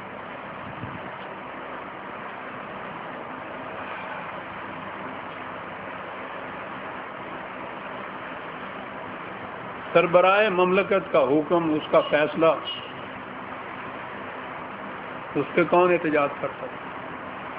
لیکن وہ اپنے فیصلے یا قول میں اور وحی میں فرق کرنا جانتے تھے. اور بڑی بات یہی, اس نے کہا کہ عمر کی رائے اور وحی خداوندی میں ہمیشہ فرق ملحوظ رکھو. عمر کی رائے ایک انسان کی رائے ہے جو غلط بھی ہو سکتی ہے اور صحیح بھی. اسے سند اور سنت مت بناؤ.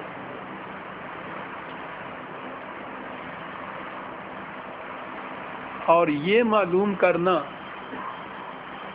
کہ یہ ایک انسان کی رائے تھی کہ وہی کی رائے، اس کے لیے تو ضروری ہے کہ وہی خداوندی قرآن آپ کے سامنے ہو جس سے آپ پرکھیں۔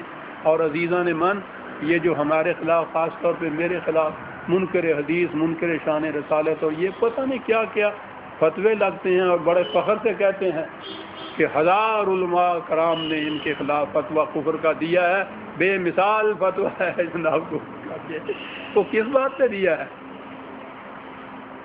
کہا یہی ہے کہ تمہارے ہاں جتنے مجموعے ہیں سنت کے، تم خود کہتے ہو کہ اس میں نبی اکرم صلی اللہ علیہ وسلم کے وہ فیصلے اور ارشادات بھی ہیں جو بحیثیت رسالت دیے، اور وہ بھی ہیں جو بحیثیت انسان کے آپ نے دیے ہیں، ان میں غلطی ہو سکتی ہے، خود ان کے ہاں کا یہ اصول ہے۔ تو میں نے کہا کہ کسی چیز کو سنت رسول اللہ کہتے وقت اس معیار کے اوپر بھی تو پرکھ لینا ضروری ہوتا ہے انسان کے۔ یہ تھا وہ معیار جو حضرت عمر تسلیم کرتے ہیں کہ میری رائے میں اور وہی کے فیصلے میں فرق رکھ، میری رائے سند نہیں ہو سکتی، نہ سنت بن سکتی ہے، وہی رائے اور فیصلہ سند اور سنت بنے گی جو وہی خداوندی کے مطابق ہوگا۔ اور میں یہی عرض کرتا ہوں کہ وہی سنت رسول اللہ اس قابل ہے کہ اسے حضور کی طرف منسوب کیا جائے جو قرآن کریم کے مطابق ہو، جو اس کے خلاف ہو اس کو فوراً مسترد کر دو کہ یہ حضور کا قول نہیں ہو سکتا۔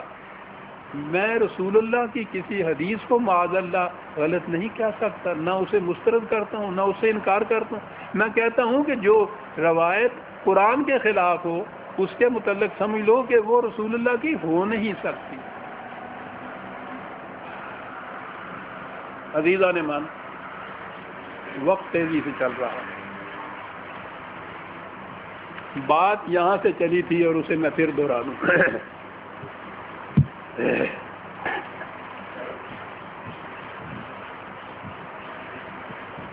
آپ نے آج کے درس کے اعلان میں یہ دیکھا ہوگا، اس میں تو صرف ایک مصرع ہی میں نے دیا تھا، وہ ایک قطع ہے، غور سے سننے کے کام، وہی بنیاد تھی آج کے درس کی، اور وہ یہ ہے کہ بے نیازی کے تیری ناز اٹھائے کیا کیا، جو نہ چاہا وہ ہوا اور جو چاہا نہ ہوا، اور مبدأ فیض سے بس اتنا گلا ہے مجھ کو کہ جو نہ مانگا وہ ملا اور جو مانگا نہ ملا۔ یہی تھا نا جو میں نے شروع میں عرض کیا تھا کہ دیکھنا یہ ہے کہ ہم نے مانگا کیا تھا، اور اس کے بعد پھر یہ مقابلہ کرنا ہے کہ پھر ہم کو ملا کیا۔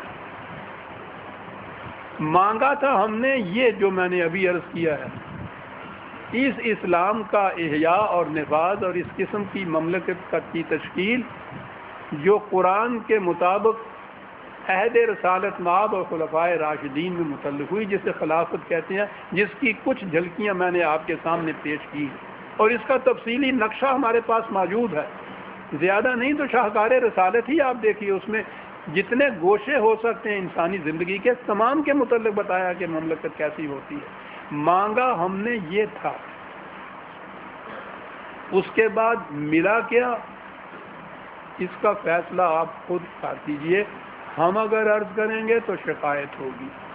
عزیزان من، شکریہ آپ کا بھی، موسم کا بھی کہ جو ہم سے رعایت کر گیا، آج تو خیریت رہی، اس لیے میں آپ کا شکریہ ادا کرتا ہوں کہ بڑے سکوت میں نامساعد موسم کے باوجود آپ نے یہ ہے عزیزان من، یہ تھی وہ آزادی کا وہ تصور جس کے لیے ہم نے اس مملکت کو حاصل کرنے کے لیے وہ پوری تاریخ پاکستان کی چلائی تھی، اور یہ تھی وہ آزادی جس کی مخالفت یہ تمام علماء کرام، نیشنلسٹ علماء جن کو کہتے ہیں، وہ وہاں کرتے تھے، اور یہاں بھی آ کر انہوں نے وہ اسلام جو حضرت علامہ نے کہا تھا مولانا حسین احمد مدنی کو، اسے نہیں چلنے دیا، وہی اسلام یہاں نافذ ہوا جو اسلام یہ وہاں چاہتے تھے کہ یہ نافذ ہو جائے، عہد ملوکیت کا اسلام کے جس میں یہ سب چیزیں فقہی قوانین پہ مبنی ہوتی ہیں۔